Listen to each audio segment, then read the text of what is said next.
Habis gaji saya kalau telepon pakai handphone. Oke. Saya datangnya ke wartel.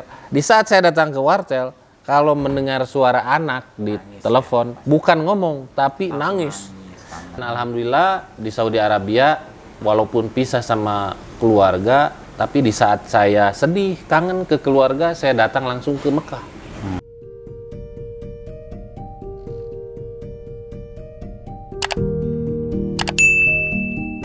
Bismillahirrahmanirrahim. Assalamualaikum warahmatullahi wabarakatuh. Masya Allah, alhamdulillahirabbil alamin. Sore ini saya kedatangan tamu yang sangat istimewa dan jauh nun di sana. Beliau adalah pemuda keren yang sukses menjadi seorang TKI dan paralel menjadi seorang YouTuber yang sangat sukses. Dan saya kenal beliau itu sudah cukup lama. Pada waktu sekitar 3 tahun, 4 tahun yang lalu, saya sempat melirik ya dan ingin tahu bagaimana kondisi dan situasi kehidupan di Saudi Arabia, sehingga saya mendapat suatu channel yang keren.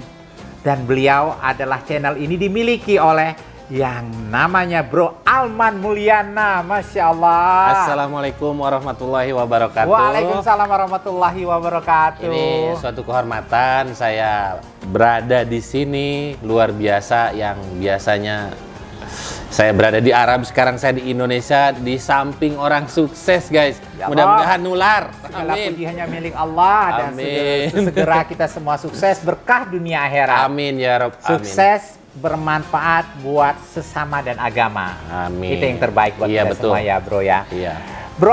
Bro Alman ini alhamdulillah hari ini datang ke rumah berkat keluarga saya juga, Tante Yati Octavia dan Mas Pangki Suito.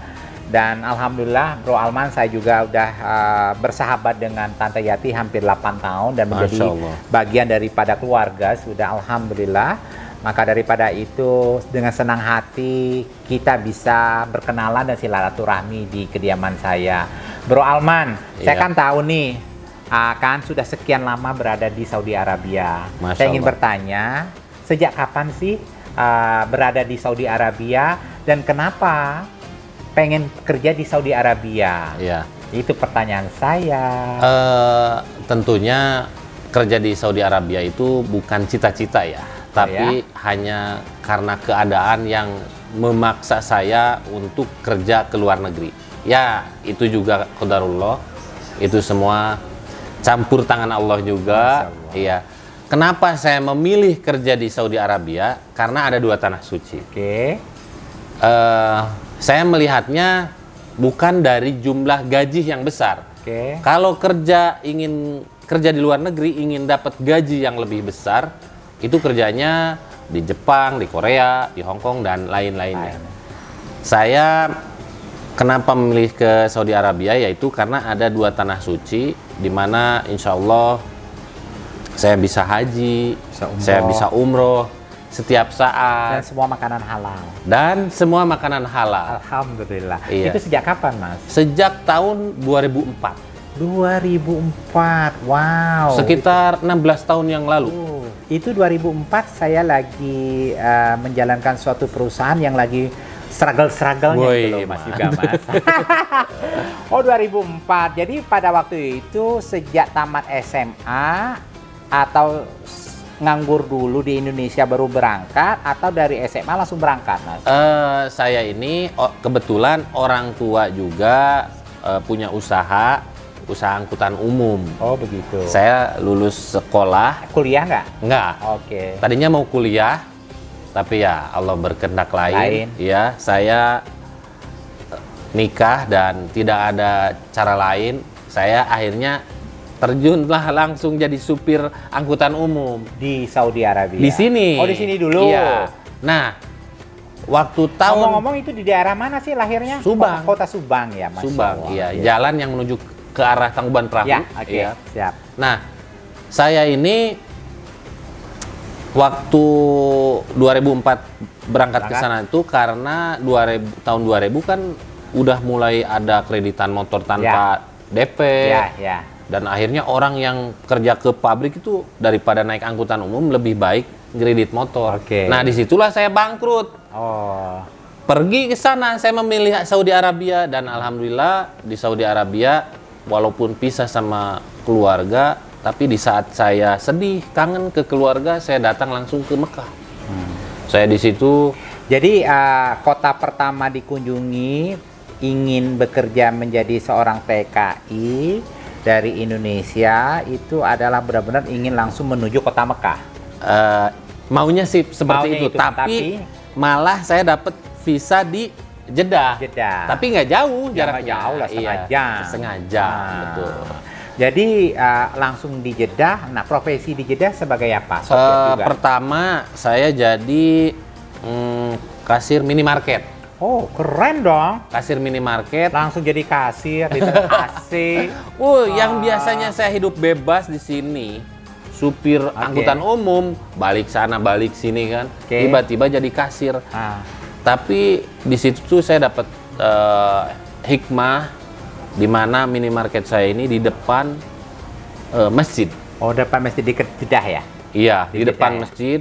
Otomatis dengan otomatisnya ketika azan berkumandang di sana kan wajib tutup. Wajib tutup. Jadi alhamdulillah dengan bekerja di Jeddah, kedisiplinan menjalankan sholat 5 waktu itu benar-benar luar biasa. Wah, ya. Karena kan itu. biasanya 1 jam atau setengah jam sebelum azan berkumandang kita mesti closing. Betul. Semuanya gitu ya, Mas ya. Langsung ditutup di sana tuh wajib. Nah, Dan gimana ceritanya sejak melihat kota Jeddah ini kan the first time Mas Alman ke luar negeri. iya, Dan melihat langsung pada waktu di Jakarta kan cuma bisa melihatnya mungkin di TV. Di TV, betul. Di bayang-bayang gitu ya. Iya. Terus ke sana melihat kota Jeddah gimana rasanya?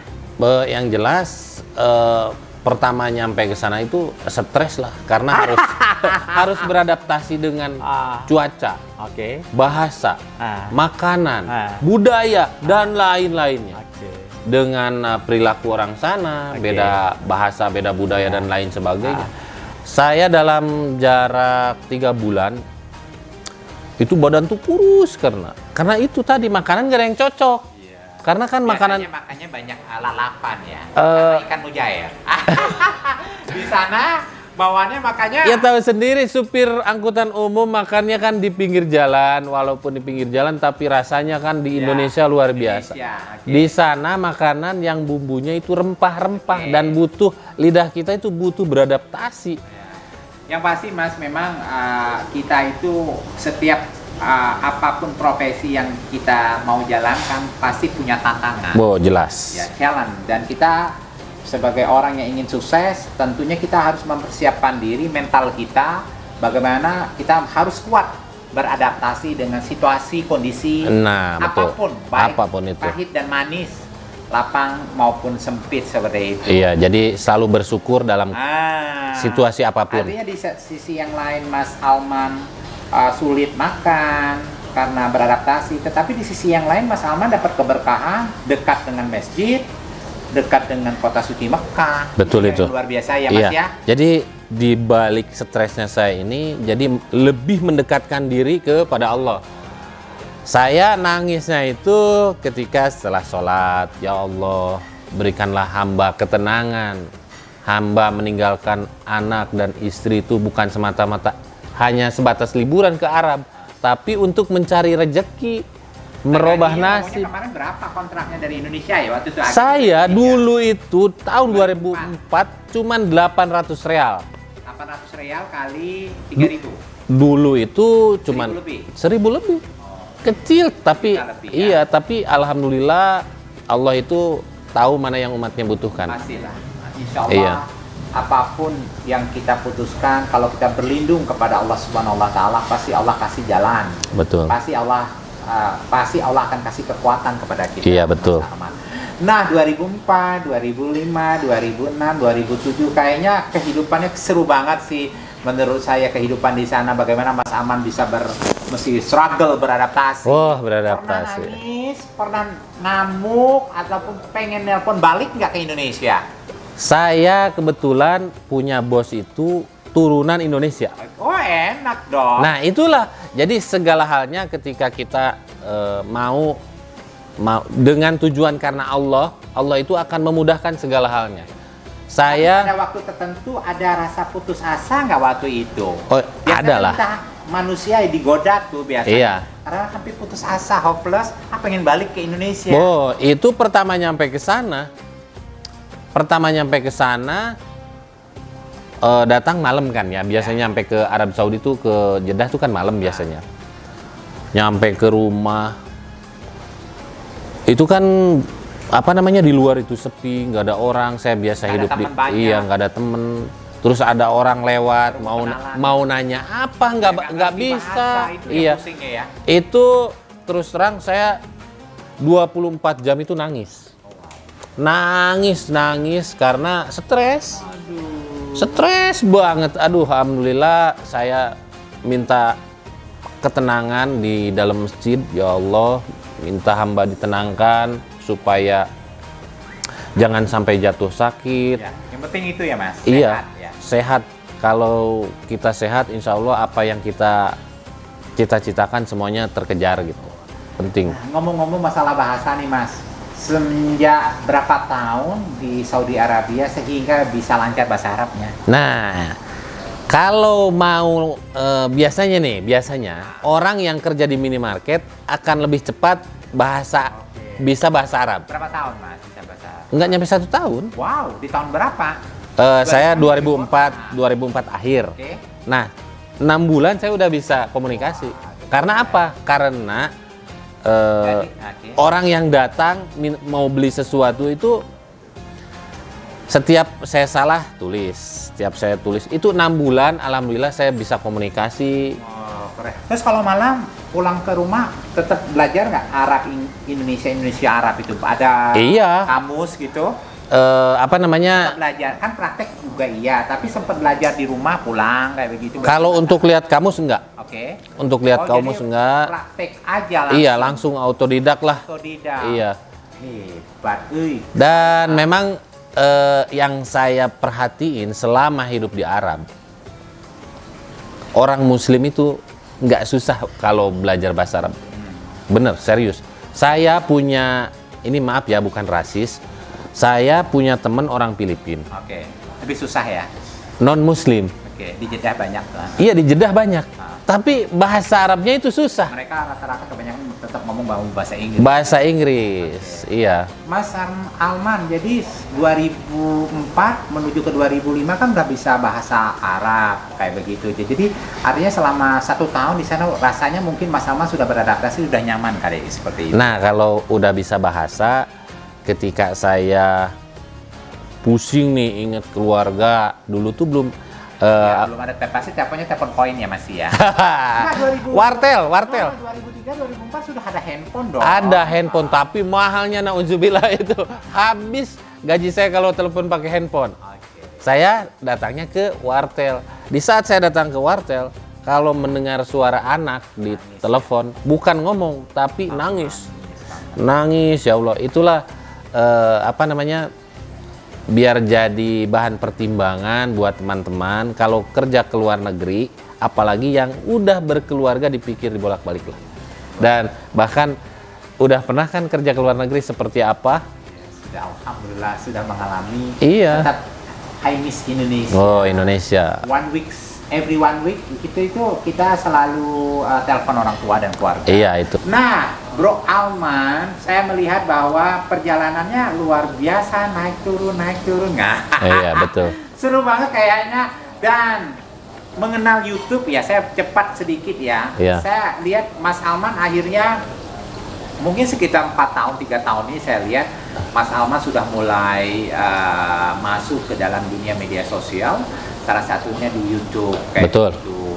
Ya, saya lihat juga pada waktu saya sempat ngulik-ngulik bagaimana keadaan Saudi Arabia, saya sering nonton channelnya Mas Alman nih. Karena kadang-kadang saya pengen tahu kehidupan Saudi Arabia di balik daripada kawasan Mekah, Madinah itu Iya. di luar sana, saya pengen tahu Iya. keadaan. Dan alhamdulillah channelnya Mas Alman nih sangat membuat orang jadi tahu semua kehidupan. Itu memang tujuan saya. seluk-beluk Iya. di Saudi Arabia. Seru banget nih. Nah, bagaimana nih perjalanan menjadi seorang yang memang nggak terbiasa dengan teknologi, akhirnya merambah ke dunia digital, salah satunya di YouTube. YouTube. Itu sejak tahun berapa? Sebenarnya saya mulai YouTube itu 2017. Nah, kan benar kan 2017. Iya, 2017, tapi lebih seriusnya itu di 2018-19, akhir 2018. Kemudian subscriber naik terus. Iya, jadi Kan? tadinya kan setelah nikah saya sama istri, keadaan yang memaksa saya, wah saya ini harus bergerak melakukan sesuatu. Saya nggak normal nih hidup di luar negeri terus meninggalkan anak dan istri terus. Setelah lihat YouTube, memang anak-anak muda milenial, sukses semua di YouTube. Masa orang bisa, saya nggak. Akhirnya saya walaupun dengan bahasa saya, dengan segala kekurangan saya fokus di YouTube dengan kamera seadanya. Ya itu tadi berkat campur tangan Allah. Sampai 2 kali gagal monetasi karena kan nggak ada yang mengarahkan. YouTube itu kan bukan hanya sekedar buat konten tapi ada hal lain yang harus kita pelajari gitu. Dan alhamdulillah di 2019-20 ini menemukan sesuatu di YouTube. Wow, Bro Alman, channelnya begitu banyak dan selalu memberikan informasi yang keren. Dan saya lihat kontennya Bro Alman nih pendek, tapi membuat orang ketagihan. Dan bahasanya lugas, tegas, dan sangat informatif. Saya senang banget nih, bahasanya Alman tenang, santai, apa adanya. Dan informasi yang diberikan luar biasa. Dan saya senang sekali waktu yang ada di konten yang Bro Alman ini sangat pendek sekali dan membuat orang pengen lagi lihat. Seru sekali, Masya Allah. Bro Alman, sepertinya banyak sekali informasi-informasi mengenai kehidupan di Saudi Arabia. Buat subscriber saya bisa lihat di channelnya YouTube Bro Alman Mulyana. Terus ngomong-ngomong, per bulan udah dapat berapa? Waduh, Om gimana nih Om? Ya, berapa digit ya? Sebulan, seminggu berapa kali bikin konten? Setiap hari. Setiap hari? Iya. Ya sudah deh, kehitung lah saya. Kalau seandainya rata-rata satu konten itu 500.000 atau 1 juta subscriber, kali 7 hari, kali 30 hari. Ya. Tapi anyway, yang kita lihat bukan uangnya. Ya, betul. Spirit bagaimana membuat satu konten yang menarik dan memberikan informasi mengenai kehidupan Saudi Arabia, itu yang membuat harus saya appreciate dengan bagaimana seorang Arman Mulyana bisa membuat satu konten yang berbeda dibanding dengan teman-teman yang lain, dan suatu nilai yang benar-benar menurut saya itu sangat berharga sekali konten Bro Alman ini untuk bisa dilihat seluruh masyarakat Indonesia. Karena kenapa? Seluruh masyarakat Indonesia itu punya dream untuk bisa berangkat ke Tanah Suci. Iya, betul. Dan terkadang mereka tahunya cuma hanya di kota Mekah dan di kota Madinah, tidak tahu yang di sekitar-sekitar Iya, itu. sampai ke pelosok. Dan banyak yang saya lihat cerita-cerita unik. Waduh, Iya. undercover kota Saudi Arabia ada di kontennya Bro Alman Mulyana. Pokoknya seru banget. Sepertinya waktulah yang membatasi kita nih. Insya Allah kita ketemu lagi. Saya tunggu di tanah kelahiran Subang. Ngomong-ngomong, masih mau balik ke Indonesia, ke Saudi Arabia? Sekarang tujuannya ke sana itu ingin membawa seluruh keluarga Masya untuk Allah. menginjakan Ya kedua Rob. kaki ke tanah suci. Ya Rob. Iya, Insya Allah. Amin ya Rob. Kabul.